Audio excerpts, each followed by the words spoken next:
It's called Women Awakening. What's the important thing about women awakening in this moment? I'm a history nerd, so I study women over all times, and we are at a time that we're able to show up and speak loud and be 100% ourselves more than ever before. We're blessed with this level of discernment. So if we can marry those two things, our ability to speak loud and also really lean into our discernment and trusting of ourselves, not disparaging, not questioning ourselves, really leaning into that discernment, we have a lot to offer. Welcome to Women Awakening. I'm your host, Cynthia James, and I feel I've been gifted. I get the honor of introducing you to extraordinary women. And by that, what I mean is that women who have said, I'm here to make a difference. They understand it. They want to share it with other people and teach you how to do the exact same thing. Today, we're going to talk about how do you make law human. Can't wait to get into that topic. Please subscribe, review us, follow me at cynthiajames.net, and I'm so grateful that you're a part of this community. So I want to introduce you to my guest today. Her name is Sarah Gilliland. Did I say that correct? Did. Yay! It took me more tries than that when I first got that name. So Sarah is the founding attorney of Rising Brand Legal and creator of the Legal Shoppe. With over 20 years in the legal field, she helps entrepreneurs protect what they've built with clarity and confidence. An entrepreneur first, Sarah is known for making legal concepts approachable and empowering. Her clients often say that they feel seen, they feel supported, and confident in navigating growth and protection. And outside of work, she enjoys travel and time outdoors with her family.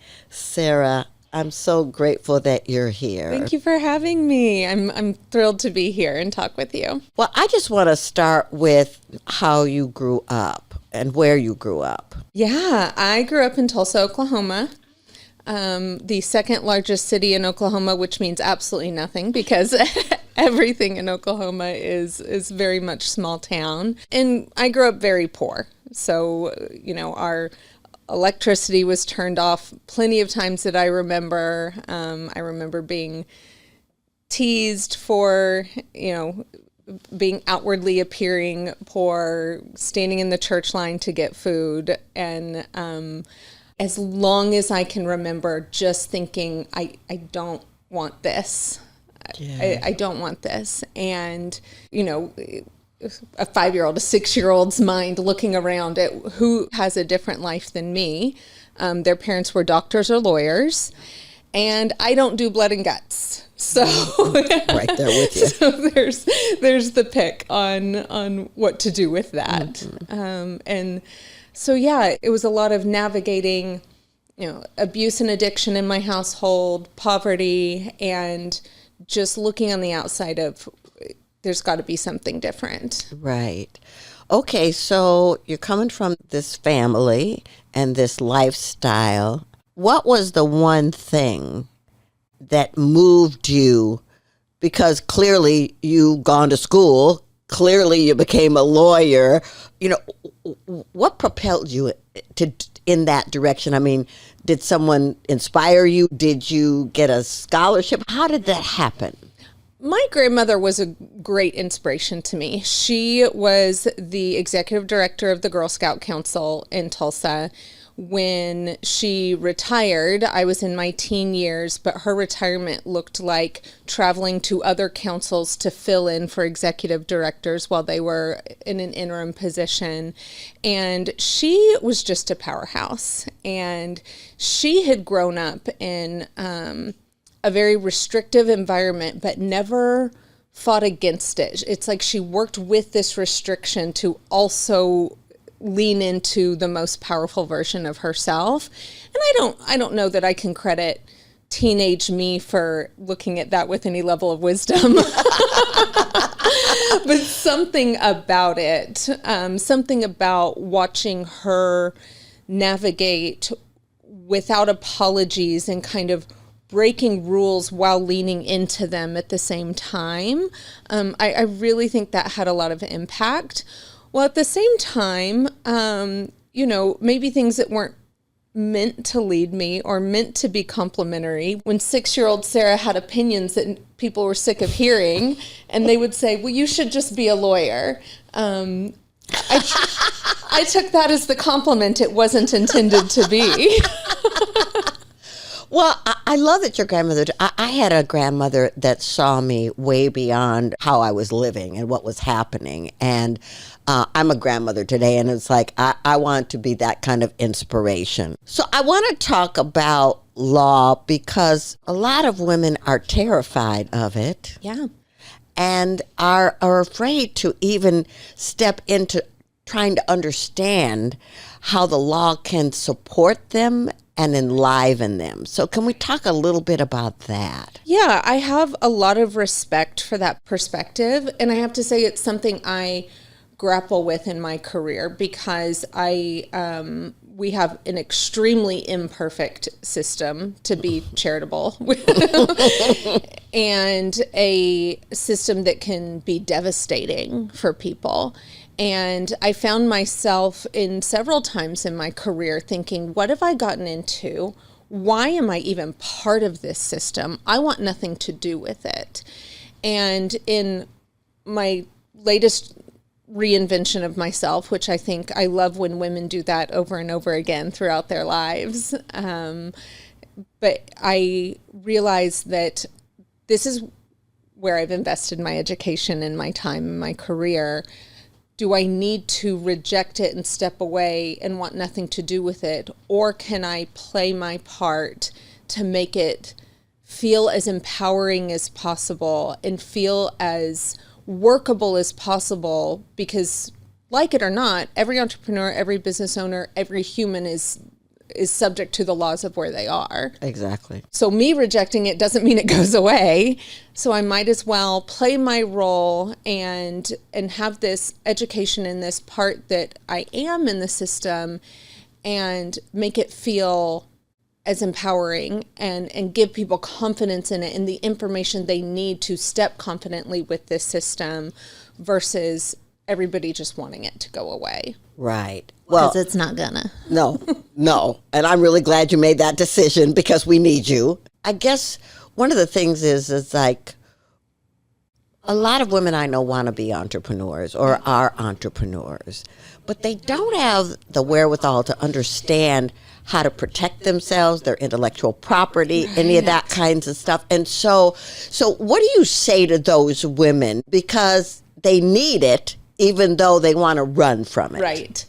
The first thing I say, because many people come to me with some level of shame about what they don't know. Mm-hmm. And the script I hear over and over is, I started this business, I wanted to do all these things, and who am I to do it when I don't even know how to protect my intellectual property? I don't even know what I would need a contract for. And I believe this from the bottom of my heart. My response is, why would you? You're an expert at this thing. Why would you also be an expert in the law and in finance and in all of these other things? In the same way as you aren't coming to me as the attorney looking down on me for not knowing all the intricacies of your expertise. Why would I? So let's team up on this.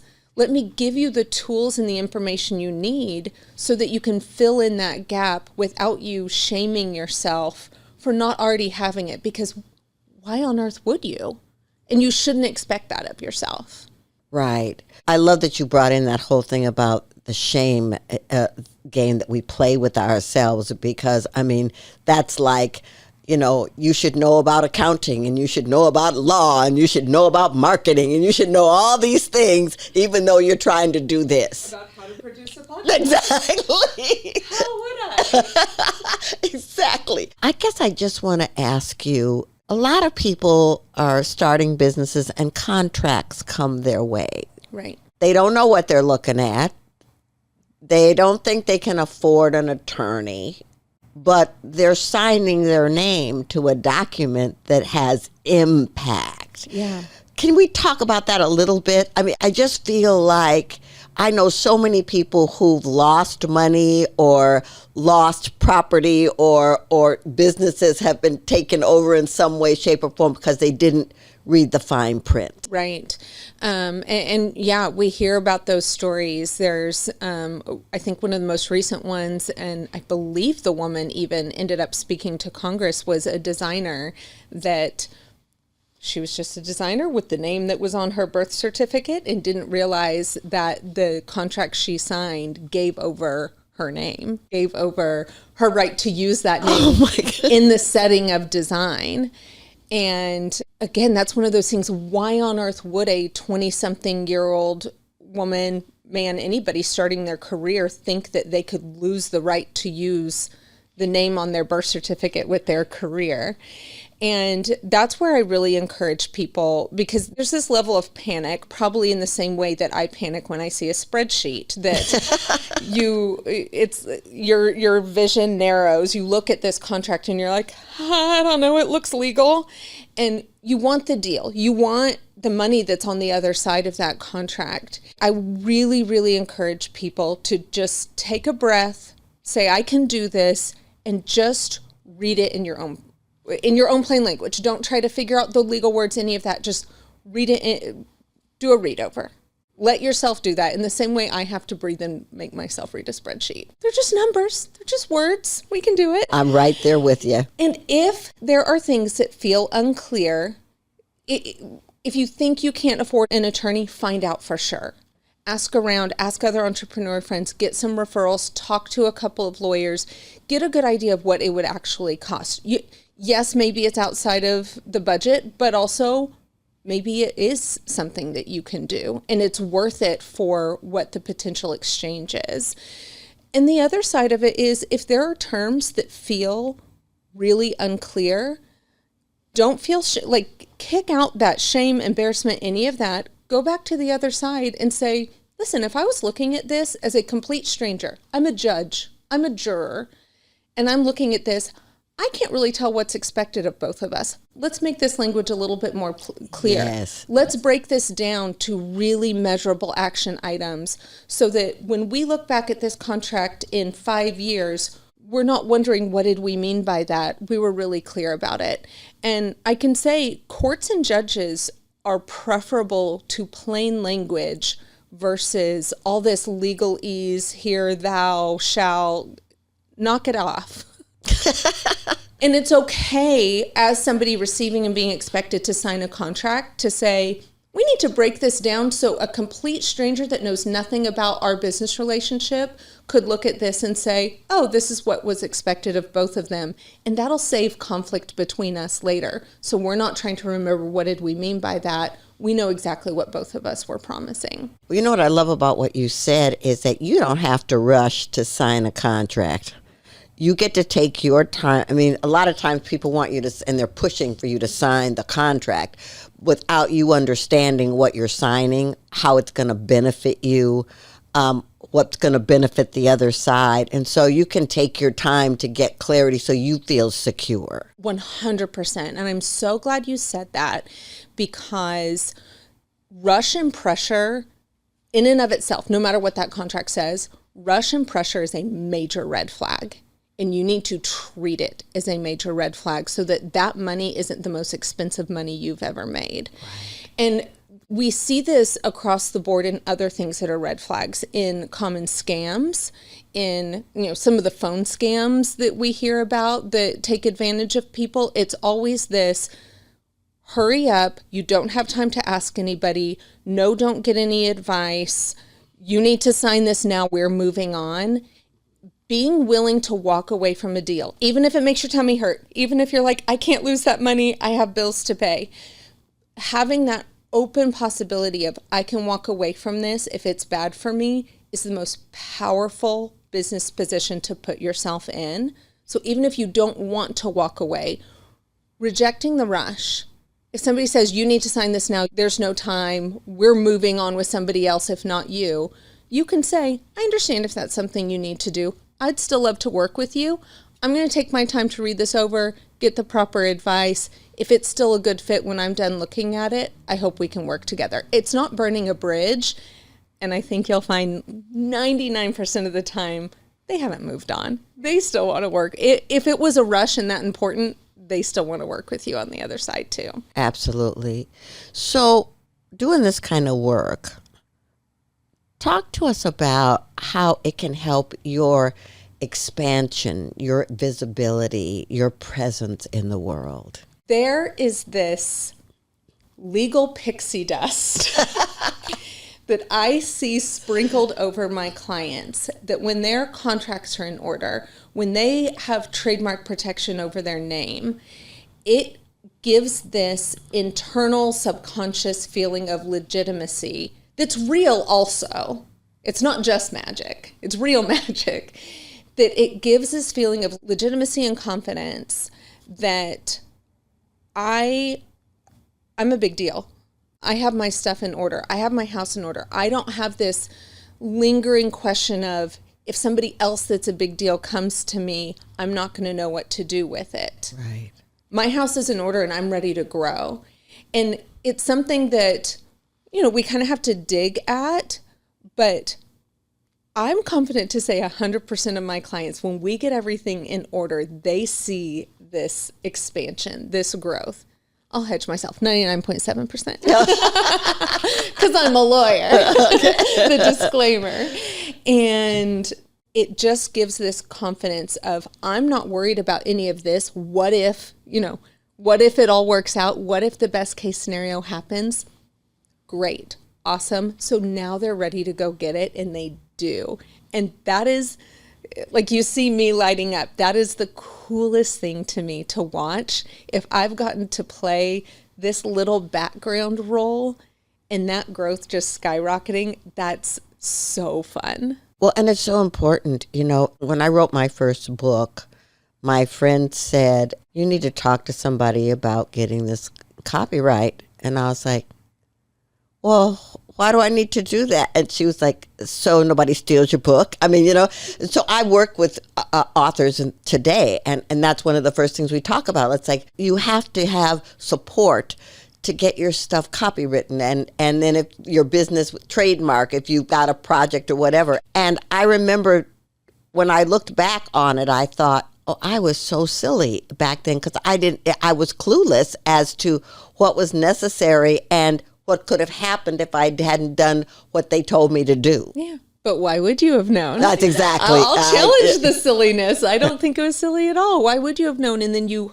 got your friend's advice and you followed it. So I think you were perfect.